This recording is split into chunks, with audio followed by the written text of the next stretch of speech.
Guys, welcome back to the Disciplined HQ podcast. I'm here with Kyle, who is somewhat of a fitness icon here on Instagram. Kyle, how are you? I'm doing good, man. How you doing? Doing good, man. I'm glad to have you. We talked before the podcast, and there's a ton to talk about. You've got a great story, and so I'm looking forward to it. Appreciate And it. you said you wanted to start with fitness, so can we hear your fitness journey? Yeah. Um, I don't even know where to start, really. So I'll just back it up to, being 3, 4, 5 years old. I got into quote unquote fitness and playing sports at a very young age. My dad was huge, huge football fan, big Dallas Cowboys fan. Like he pushed football from like a super young age. So that's what I got into. Played flag at a very young age, then got into tackle football. Did that my whole life. Got into track later on in like middle school area. Wrestled a little bit too in middle school, but it was just a 2-year stint, and then I stopped after that. But then really fell in love with both football and track. Went to college, played both in college for 2 years, and then decided I didn't want to do that because before I went to college, I had found CrossFit, and CrossFit sort of just became like that's how I describe it to people. It's like when you find something or you end up liking something so much so that you're just like instantly hooked, and you're just like, this is what I'm gonna do. This is what it's like something clicked in my brain where I was like, this is what I'm gonna do the rest of my life. I like this. I'm gonna pursue it. But I went to college, played for 2 years, and then decided to actually pursue CrossFit full time, 100% effort. Finished up my career in college doing that, and then after college, moved to Charlotte to coach at a gym. I gotta wait. Get stuff like Sorry, I've got some friends here. Okay. So I went to Charlotte, coached at a gym for 3 years, found a coach who actually coaches CrossFit. He wanted me to move to Atlanta, which is where I'm at now. So I moved here on site 5 years ago. And then there's a whole bunch of other stuff that we could go into about that. But that's a very, very brief overview of my fitness background for you guys. No worries. So the first WOD, what was it? The first workout I did, Yeah, it was Fran. CrossFit. Oh, good gosh. Yep, the first one was Fran. And So I remember, no mercy.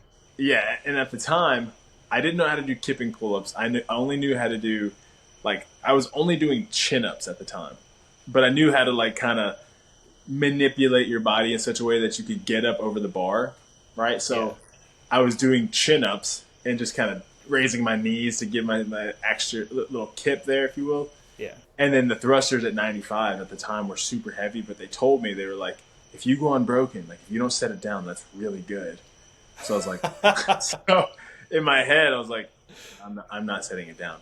I'm going Yeah, to go well, now I unbroken. have to. And I managed to go unbroken. I can't remember if I broke the pull-ups or not. I'm sure I did. And I have no idea what my time was, but that was my first workout. And I remember getting done and being like, my forearms are just destroyed. And that was really fun. I really enjoyed that. That is insane. So, like, anyone who doesn't know, Fran is like 12, 15, 9 of pull-ups and thrusters. 21, 15, 9. God. Yeah, 21, 15, 9. It's 45 reps of both. And it's nasty. Even when you're really good. Like, I got really good at CrossFit. Even at just the prescribed weight, 95 pounds and chin over the bar, it is still super hard if you hit it with some intensity. Like, it will rock your world. And that's the crazy thing about CrossFit is like the better you get, the harder it is. Yep. I actually just made a post about this on my Instagram. I don't know if you saw it. It was like the truth about fitness in 5 words that nobody wants to tell you. It was like, it will always be hard. Like, it will always be hard. Like, no matter how good you get, how experienced you are, it's always going to be hard. And it has to be in order for it, like, to keep improving you. There's never a moment where you're like, oh, this is easy, I'm there. It's like, no, it's going to be hard. Yeah, man, that is awesome. And so you said you were hooked after that first workout of Fran. So what did you do after that? Well, so I was still training to, like, I was about to go to college to play football and stuff. So that's still where my mindset was. But I decided to make that my full my style, like training regimen, if you will, for going to compete and stuff, or excuse me, for going to play football. So I just went to the gym because the coach of the football team opened up the CrossFit gym, and so I would go there after school and I would just do the workouts and train and do whatever. And then when I had to go to college, I went to school and did that, and then in the summers I'd come back or whatever. So yeah. Dang, I love it. And so through this process, like you said, you're taking on CrossFit full time. What does that look like for someone who, like, you're going from high school into college, like studying at the same time? Are you like, I don't know, because Lauren Fisher is kind of the person that comes to mind whenever I think of like someone who is like an avid CrossFitter, but at the same time like going to college or going through college. And so, what's your days look like? Yeah, so I'm trying to remember because gosh, it was a while ago now. But so what was fun was like I somehow like stepped into like a really great situation. So as soon as I decided to stop playing football, I wanted to figure out a way I needed to find a job, right, just to make some money. And so I looked to see if there were any campus jobs, and one of the jobs was in the weight room. And this is actually a really funny story because I'll explain why. I thought it was a job to like clean the gym, and then you'd get access to like the actual weight room. Because the campus rec center was nothing compared to like an actual strength conditioning weight room, which is what I wanted. Mm-hmm. And so I walk in the first day, and the strength coach comes out, and I'm like, "Hey, what's up, man? How you doing?" I'm like, "I'm here to clean the gym or whatever." And he's like, "No. He's like, this is an internship. You're gonna intern with me." And I was like, I don't understand. And dude, I stepped into like a full-on strength and conditioning role, like as a coach. Like I had to be there every morning at like 4:45 a.m. I had to set up the weight room. I had to make shakes for the football players, and then I was coaching the football players. And then we'd have like meetings with the strength staff to like go over actual strength and conditioning and like periodization and what rep ranges to work in and all these different things, like Prilipin's chart. And like, what did I get myself into? But it ended up being like the coolest thing ever because I learned a ton. And so I would get to work out. I got to work out for free. I didn't make any money, but I got to work out for free, hang around all the athletes and like just, kind of mingle with them, which I knew a lot of them anyways from playing. And I got a ton of really great experience. So it was kind of cool. But that background helped me like train better, and still helps me train better to this day, of like knowing how to write a really good strength progression, how to actually condition your metabolic systems and not just like throw stuff at the wall and hope it sticks. Like I learned a ton. So that was really cool, actually. I don't know if that answers that question, but the structure was I had to go to my internship, and then I had a free place to work out. So that was what I did. That's crazy. So like oh man, there's just so much to talk about there. So I'm sure that benefited you like in your CrossFit training, right? Because whenever I got started in CrossFit, I don't know if this was for you. I did bodybuilding starting out, CrossFit, powerlifting, and then now it's just like look good for your wife. And so the like with CrossFit though, the base of it always seems to be like strength. Like the stronger you are, the easier most of those movements get. And so 1,000%. Like, how did that help you? Like, I guess what jumps did you make there? Yeah, dude. I mean, yeah, you're right. There's so much we could go into with that. The one thing I want to say is people oftentimes think that in order to get better at CrossFit, you just do CrossFit. Mm-hmm. And they're not exactly wrong, but to get better at CrossFit and like actually compete, like you don't do what you're doing in like a general class at all. Like it is it's just like a legitimate strength and conditioning style programming and a lot of bodybuilding. Like that's it. Like that's what it looks like. Because you can't just do CrossFit all day long. You'll beat yourself up and you won't be able to maintain it. So what I did, like what I first started with and what really helped me was my coach told me that I needed to go through a really long, really just large hypertrophy based block. Like everything just needed to be a ton of hypertrophy. And I was like, okay, then I'm going to do that. So everything I did for probably a year and a half was just high rep, high volume, a ton of unilateral work. I still did my power work and stuff. Like I do power clean EMOMs and stuff. I do traditional like strength, like back squats, like 5x5s or whatever. But then my unilateral work was just like an insane amount of just hypertrophy based rep scheme volume. And it was probably stupid because I was writing it for myself. Like no one was writing it, but that's what I did. And man, it like really set me up for success because I remember when I went into like my first competition, I remember there was some sort of lunging event. I can't remember exactly, but I remember like my lunging ability was just through the roof. I could just lunge for days. Like I had this high work capacity, and that translated into being able to just handle more training and more volume, be able to put more effort in. So I don't know if that answers your question, but that was like the first thing I did that really helped me. That's crazy though. So the bodybuilding style, like just those rep ranges were what helped get you through it? Because I guess you were probably getting used to it, those like bodybuilding style workouts where you're doing, I guess, sets of like 8 to 12. Exactly. And that was like the rep range I lived in. And then so like were the weights going up? Yeah. Like why you stay in that range?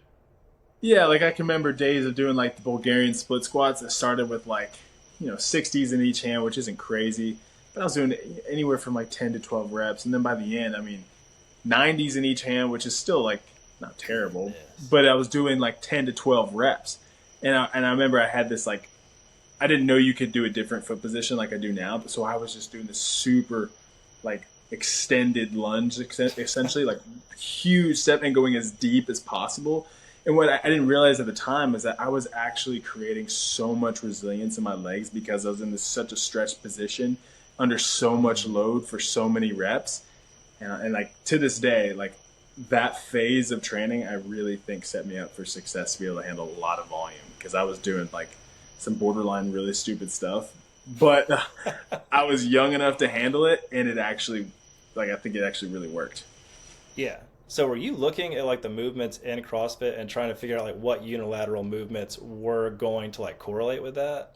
Yeah. And so that's also why I feel like, I'm more gifted in this than, just any average Joe's because I had this ability, for better or for worse, I had this ability to like understand what I needed to work on and I knew I didn't have to do that specific movement to get better at it. I knew I could do a bunch of other things that would piece together this overarching goal of getting better. Like for example, I knew my shoulder endurance needed to get better and my handstand push-ups. So it was like, okay, but I don't have to just bury myself in handstand push-ups every day. Mm-hmm. I can do thrusters, push presses, double unders. I would use the battle rope sometime. I would do a ton of lateral raises, all these things that just strengthen the shoulders and just take a very global approach that ends up translating into getting better at that movement. That concept, like now I understand that concept is very elementary, but at the time, no one had taught it to me. And I just understood. I was like, okay, I can kind of look at what I need to get better at, look at where the sport's going and piece this thing together. And I just did that over and over and over and over and over and just came up with different ways to train and just managed to get better and better at it. Dude, that's crazy. And so, all right, so well, actually I want to hear like what were your lifts? So like squat, deadlift, bench. What did those start out at, and then what did you finish with? Like whenever you felt like you were done with that training block. So back then, like you're talking about then in college? Yes. The most, I don't know if I ever got my strongest at that point. No, I didn't. But I remember benching, I think I did 265 for 3. And my back squat was, I want to say 365. And that's nothing, it's nothing crazy. Like relative to the sport and other athletes, it's nothing crazy. But a guy had never high bar Olympic squatted. Like I remember the first time I tried the high bar Olympic squat 225, I failed because I had only ever done low bar. That's what my dad taught me because he was like old school power lifter. Okay. And when I remember when I shifted to high bar, I failed at 225, and I was like, what is going on? But it was such a it was so much different. I just couldn't handle it. Mm-hmm. And so developing that and getting to the point where I did eventually get strong enough to handle that weight load for me was like, that was a huge accomplishment. Like I remember the first time I snatched 225, I had missed it like 10 times in a row, and then I snatched 225. I was like, yes, I'm going to the games. Right. But like I that was love it. huge for me. It was huge. Yeah. And so speaking of the games, we talked a little bit before this. Your open placement is ridiculous. Like if someone goes and looks at like how you placed during the open in the US, like can you walk us through what that was like? Because I mean, you went through some crazy jumps and got way up there. Yeah. I mean, well, so this is actually the story that like on interviews in the past, sometimes you sit down in an interview and they're like tell us something really hard you've had to overcome. And for me, like most of those interviews, the previous time before is all fitness related, so for better or for worse. And I would tell the story and be like, okay, I really wanted to make regionals in CrossFit. My first time going at it, I didn't even finish the open because I was so mad and I realized I wasn't going to make it. So like I finished the second workout and then I didn't even put the third one in because I was like, wow, I'm nowhere where I thought I would be. And I put in a year of work and I jumped like a significant amount. I was like, okay, let's try it again. And I jumped more and I still missed it. And it took me 4 years, like 4 years. I remember in 2016, I finished 87th in 2016. And at the time they were only taking top 20. And I jumped from like thousands, like in the years past. And then I hired a coach. So I want to make sure I give credit to the coach because he really did help me. And then the next year I finally punched my ticket. I finished like 8th in the region and they were taking top 20. And I finally made it in the region. I forget what it was worldwide. But from that point forward, from 2017 all the way till 2021, I didn't miss a semifinals or like a regional event. And I managed to keep climbing up in the worldwide rankings. And I think 21 was where I finished 45th. It was either 21 or 22 where I finished that high. So yeah, man, it was like I was saying earlier, I just was willing. I wanted it so badly that I was willing to look in the mirror and be like, okay, what do I need to get better at? Okay, I'm going to do a ton of it.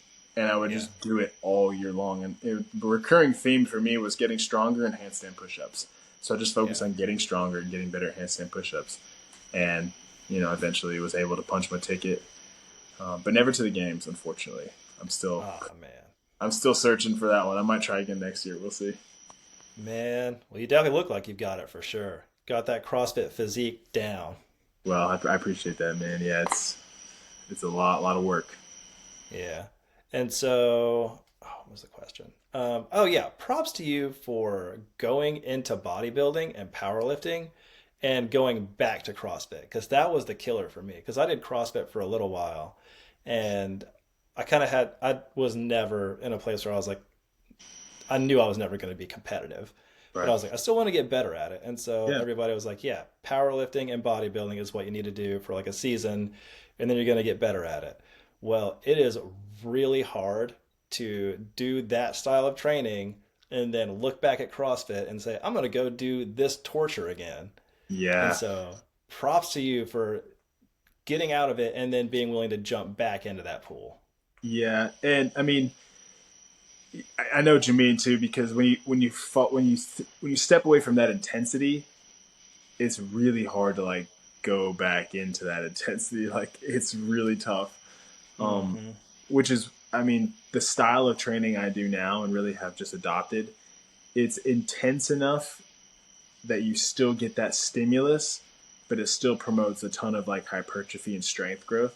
So that way, when you do go back into a Metcon, you're not like starting from scratch. Like you've kind of touched that level of intensity so every so often that you can morph back into it easier than if you would just like, if I were to shift my training into like do a set, rest 4 minutes, do a set, rest 4 minutes, and I did that for a long time, it'd be really hard to push back into that because your base level conditioning just drops so much. Like, so I've had to make sure my training stays pretty intense with a lot of supersets just to make sure I'm still there. Yeah, man, that's awesome. Okay, and so you're at this point, where does faith enter into your fitness journey? Yeah, now this is another story. This is a whole lot here. Well, I mean, dude, I grew up in the church. My parents did a really good job of we always went to church on Sundays, and I went to youth group Wednesday nights. But truthfully, I would go to youth group Wednesday nights because there were girls there, and you know, I think that's the story for a lot of guys and girls. It's like the opposite sex is there, and you're like, this is gonna be awesome. But the Lord has been so faithful to me over the years with, like, number one, the church was a great church because it was completely centered and focused on the death, burial, and resurrection of Jesus and our hope only being in Jesus.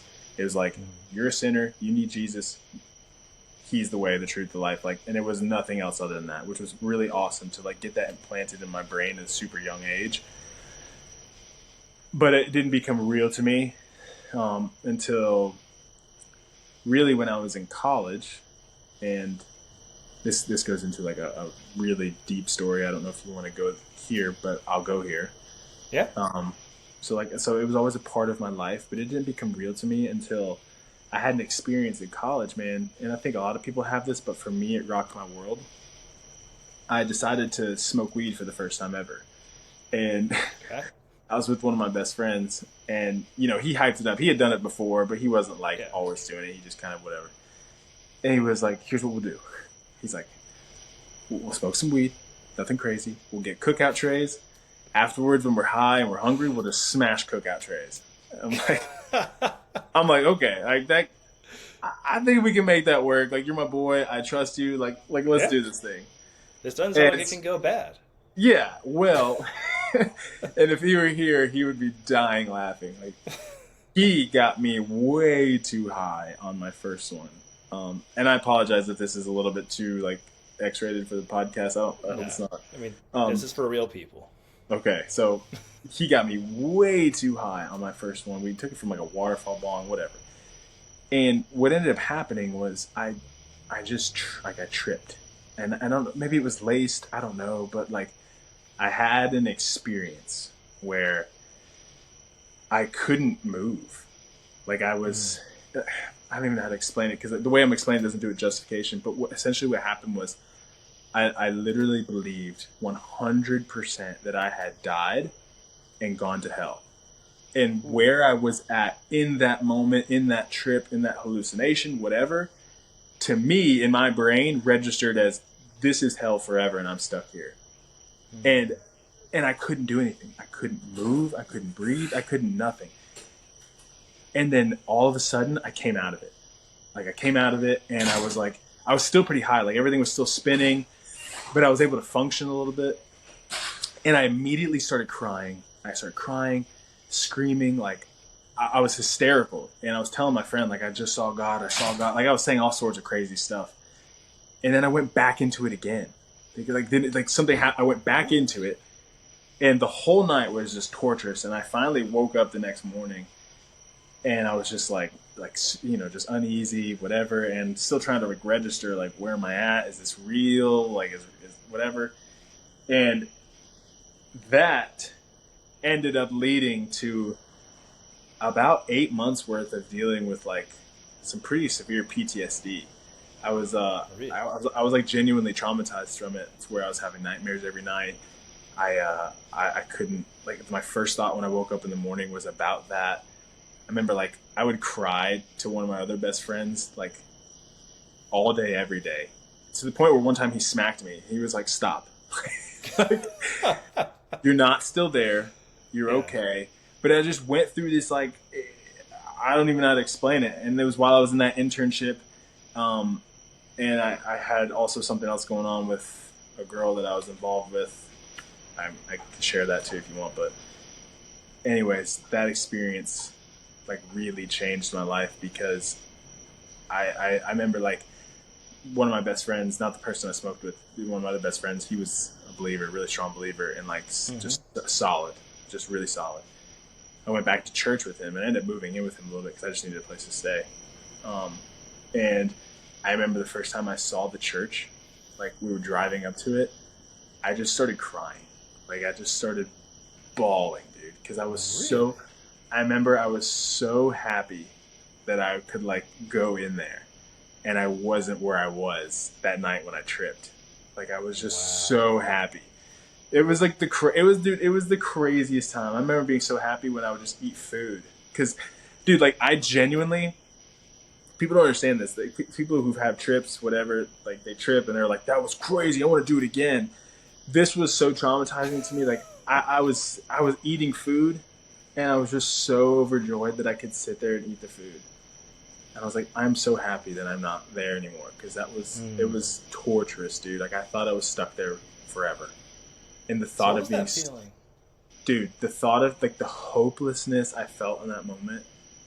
Like there was this phrase, it was weird. This phrase was going through my head over and over and over and over on repeat. It was, everything I've ever known is gone. Everything I've ever known is gone. And over and over and over. And I couldn't control it. Couldn't do anything. I was just stuck. And I thought that I was going to be there forever. And dude, that like, yeah, that feeling of stuckness, man, that'll mess somebody up quick, dude. So it sounds like it. Yeah. So, I mean, long story to say that my faith didn't become real until that moment. And then since then till now, that was 12 years ago now, 10 years ago, like it's still been this battle, this ebb and flow of this relationship and learning about grace and Jesus. And so it's been a journey, dude, for sure. Yeah. So when you were in that moment, like after you had smoked and you were in that place, like what you said, hopelessness, like what were the other feelings associated with it? It was just genuine. It was confusion. Like I was very confused because, and I'm still confused. Like, even when I try to reflect on that and remember the night, like I can't remember everything. I've had to ask him, like, hey, what was going on? But he was high too, so he was like, dude, I was tripping out. Not exactly the most reliable source. Yeah, he said too when I finally like laid down and went to sleep. He was like, "Thank God, dude, go to sleep." I was like, "Bro," inside I was literally thought I was dying. But the feeling was it was just hopelessness. It was confusion. And there was a lot of sadness. I remember thinking because. You know, at the time, the most important thing to me was competing in CrossFit. Like, that was the most important thing to me. And for a long time after, it still was. But I remember being sad. I was like, I'll never get to work out again. I was like, I'll never get to work out. And I remember thinking, like, I'll never get to have a girlfriend again. Like, I'll never get to do any of these things ever again. I was thinking about all the things that I love to do and that I would never get to do them again. And I just remember I was so sad.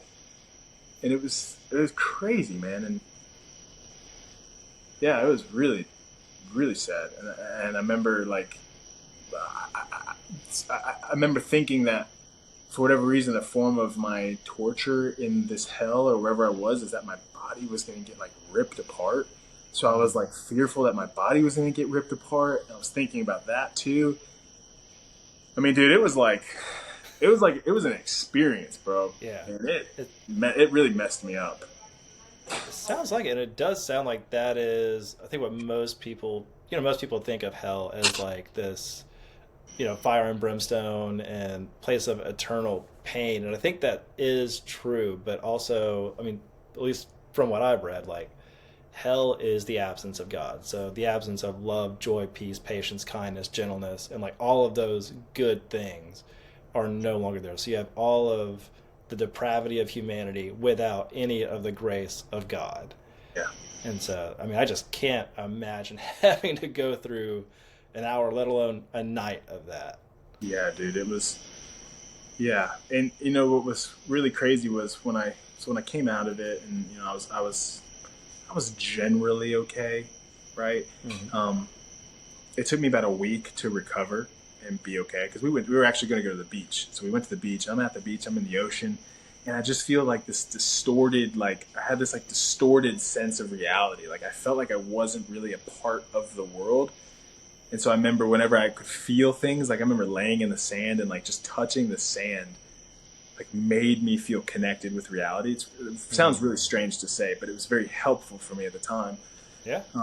It took me about a week to recover, and then I was actually okay.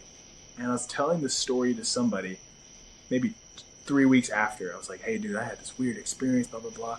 And I was explaining it, and I started to feel the same sensations. Ooh. And I thought I was going back into it.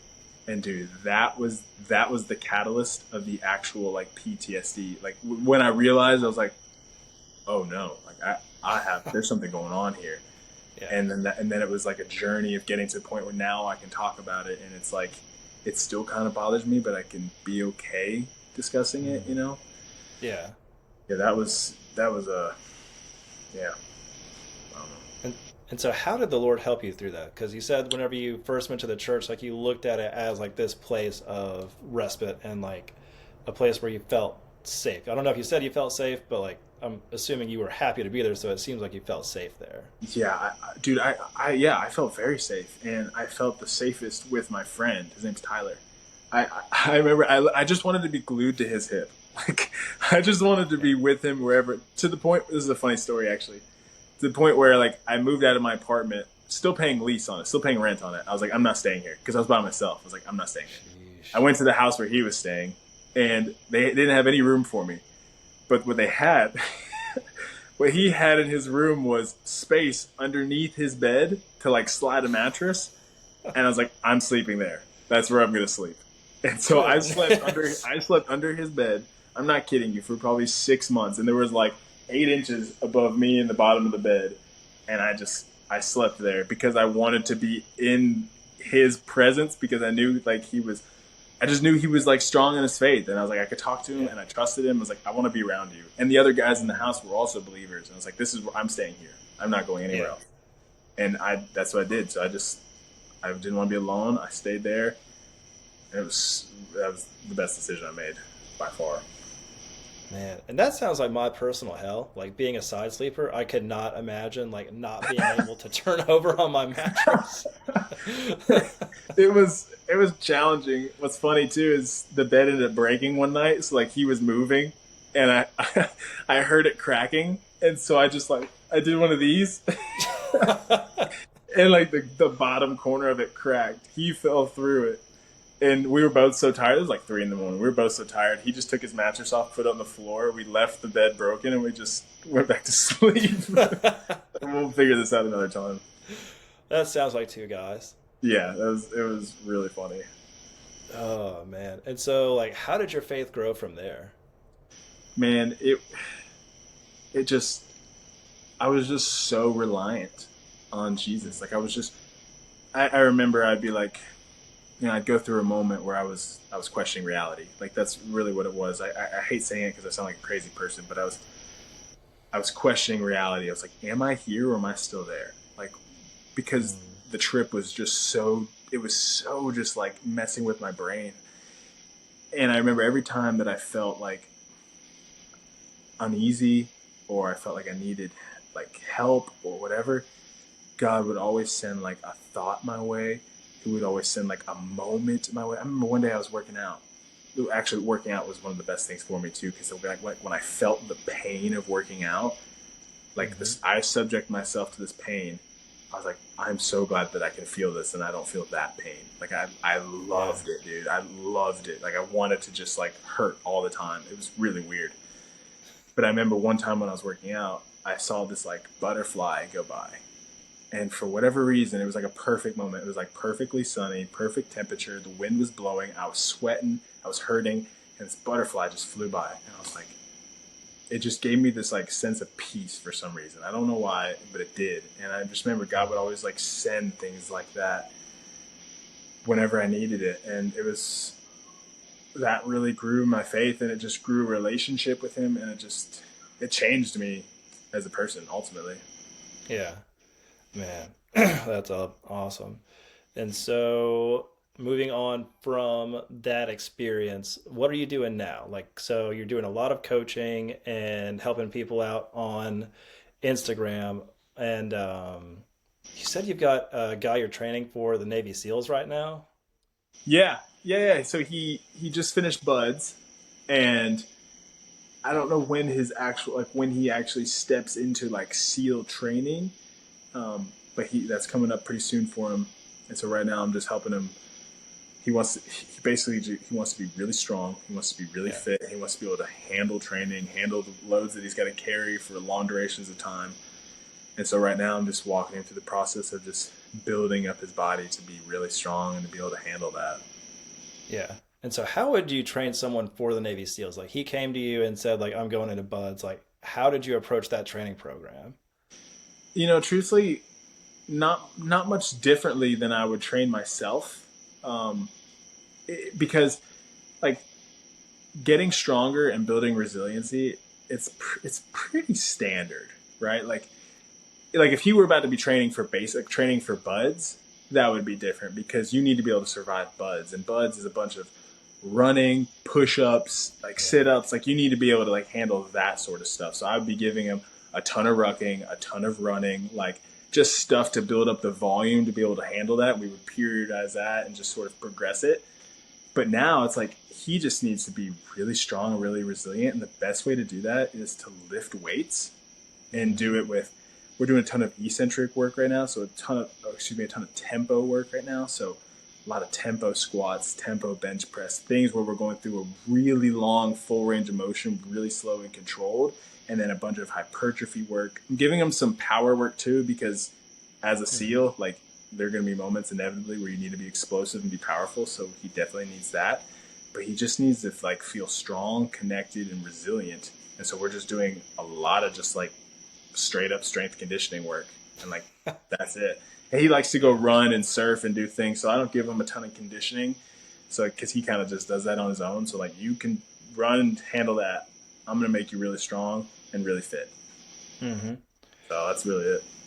Okay. Can you give like I guess what the template would be from like start to finish? So I guess for my I don't really know too much about this. So buds comes first and then SEAL training or Yeah, from my understanding, because I don't know a ton about it either, but from my okay. understanding, it's buds first, and I forget how many weeks that is, but it's a pretty substantial amount of time.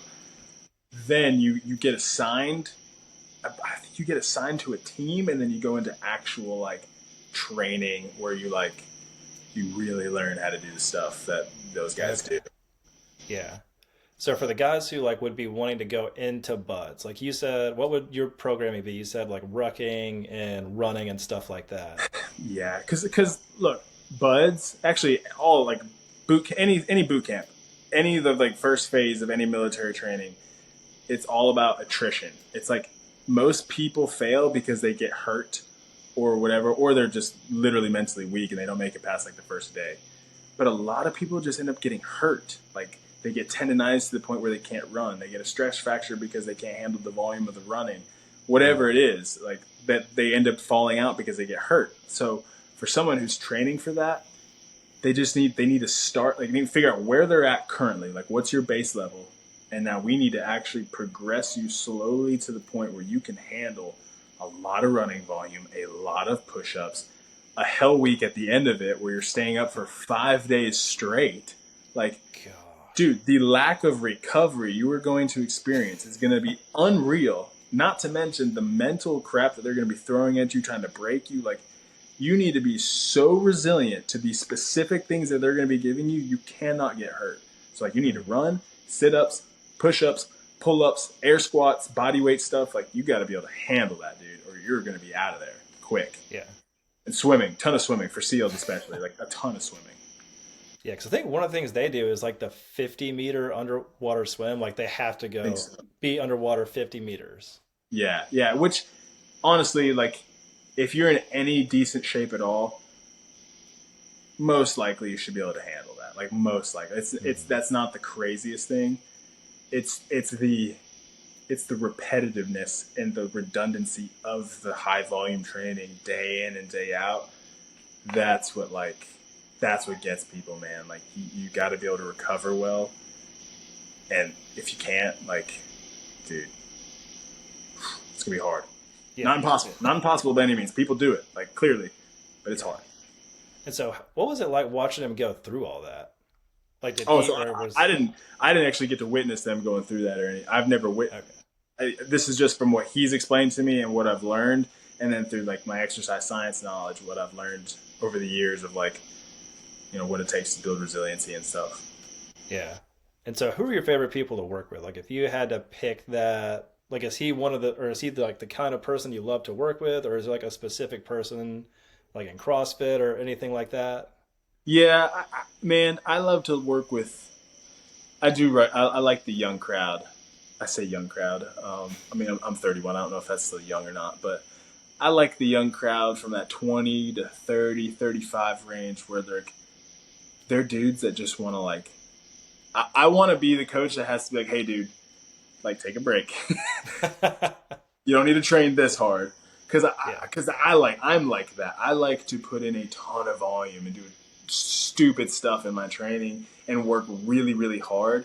And so I like working with people who also like to do that. I think that's a ton of fun. Um, Mm-hmm. it's just that balance of okay, that push and pull of now we got to back off because we're actually trying to make you better, not just beat you into the ground for the fun of it. Like Yeah. we have to actually do something intelligent with this. You Yeah. know, And I'm sure that's so, hardest for like CrossFitters because, most of them, like you said, when you start CrossFit, you think the best way to get better at CrossFit is to just do Fran every day. yeah, I mean that's what I did when I first started. I was like I told you, I was doing the stupidest stuff in the world, and I was coming like all of my metcons were just like 10 rounds for time. To take me 35 minutes, whatever it was, and I was like, well, this is gonna make me better, and it's not that it didn't, but it didn't make me as good as I could have been a lot faster. You know? Yeah. That's crazy. Yeah. Man. And so, I guess anyone who hasn't checked out your Instagram page, it's probably one of the most inspiring places I've seen on Instagram. Just like as far as combining faith and fitness and being a good dad. Man, I appreciate you saying that. Um, I really appreciate you saying that actually, because Yeah. and I've had a lot of people reach out and say that, but it's been, yeah, I don't know where you're going to go with that, but that means a lot. Thank you. I mean, I just appreciate it because it's what I want to do, like with my account. Like, I hope to be on that level one day where you have that daily devotional, and then you've got the, reels with you and your kid, like just doing life together, and then also the fitness aspect where, you're showing your son like how to suffer and like how to do it gracefully and also with, the Lord in mind in the center. And so, Man, just props to you. I appreciate that, dude. I want to make, I think, I want to say this if it's okay, because I know when I've been on the other side of these podcasts and I'd listen to a moment like that, I'd be like, man, how am I ever going to get there? So if anybody hears this, I want to offer some encouragement and let you know that like Instagram makes it look like it's like going really well. It's really hard. Like just creating that content has been very, very challenging. It's taken a lot of like I've probably been averaging 5.5 hours of sleep a night for the past 6 months, just because I'm up so late every night creating the content, and my workouts slow down drastically because I'm filming different angles and trying to do things. And Maverick's there, and he's 2.5 years old, and he's spilling stuff and throwing stuff around, and like it's really, really hard. So if anybody out there is listening to this, and they want to do something like that, you can do it, but go into it with the expectation that like it is going to be hard and it is really challenging, but it is possible. I don't know. I think it'd be helpful for someone to hear that. Yeah, absolutely. And so have you enjoyed it? Like, have you enjoyed filming content with your kid and, just doing that Dude, process with him? yeah, I actually really love it, man, because I'm going through a really just rough time right now, and I don't know if we're going to go into that or not, but it's just really challenging. And so my Instagram has almost become like a piece of artwork for me. Like it's a very cathartic thing for me to like find the music that I like that speaks to me, and then put the different exercises to it, and then write out my thoughts and make it all in this like cohesive thing.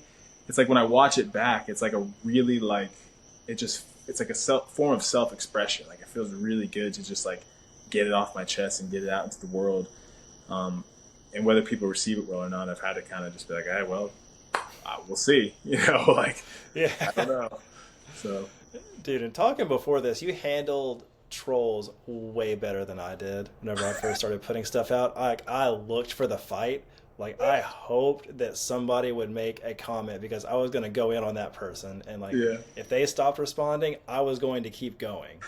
And so, again, props to you for being the bigger person. Yeah, I mean, I knew that going into it. I have some friends who have some pretty big social media accounts, and so I knew it would happen. But I also know how the algorithm works. And so if someone leaves a comment, whether it's good or bad, they're just helping you. Yeah. And so a lot of times if it's hate and I get to see it, I would respond with, hey, I appreciate the engagement. Like, you're helping me out. Like, if you don't want people to see this, don't comment, but you just helped me. So great.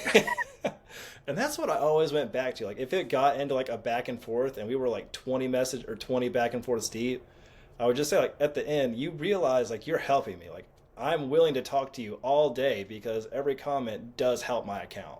100%. And then when someone else comes in, they're like 20 comments. Then they're scrolling through, your videos playing in the background, and then they want to add in. It just becomes this feed of just people going through the comments. Yes. Joe Rogan always talks about post and ghost and like avoiding the trolls, but I don't know. When you're starting out, it can help. Yeah, no, actually, that's a great point. I think when you are starting out, it's very important to engage because, like you said, it helps, and you're kind of building up this community and you're building up this rapport. When you get to Joe Rogan's level, like, there's so many comments so quick. It's like, dude, I can't even look at that. Like, just can't. So when you get to that point, you just hire somebody else to do it, or just don't do it at all. Absolutely. All right, man. So how can people find you? Like, if they are looking for a coach, like, again, who are the people you're most able to help and willing to help? Well, look, I can help. I feel like I can help everyone. I don't know if that's too general. There are some certain medical things that I might not be able to work with, and I can figure that out with a specific person. But my ideal client, like I said, someone who's in that 20 to 35 and just like really wants to train hard, like wants to get after it, but wants to train intelligently, and actually likes going into the gym and working hard. Yeah. That takes a specific kind of person because not everyone likes that. So I really enjoy that stuff. But if you're someone who just really wants to get in shape and you need help, like, let's have a conversation because I think I can help you. Yeah. Anyone who has seen your Instagram knows that you know what it takes to get in shape. I appreciate that, man. Thank you. Yes, sir. And so where can people find you? Like, what is your Instagram handle? Obviously, we'll have it like linked down below, but yeah, Kyle Bernier with an underscore at the end. At Kyle Bernier _at the end. Nice. All right, man. Well, I so appreciate you doing this, and I'll let you get back to your night, but thank you for being on here, Kyle. Yeah, I appreciate this, man. I'm really glad you reached out and we got to do this. This was really fun. This is the first podcast I've been on, so this is really cool. Oh, nice. Well, glad to do it. Awesome, man. All right. Talk to you later. All right, see you.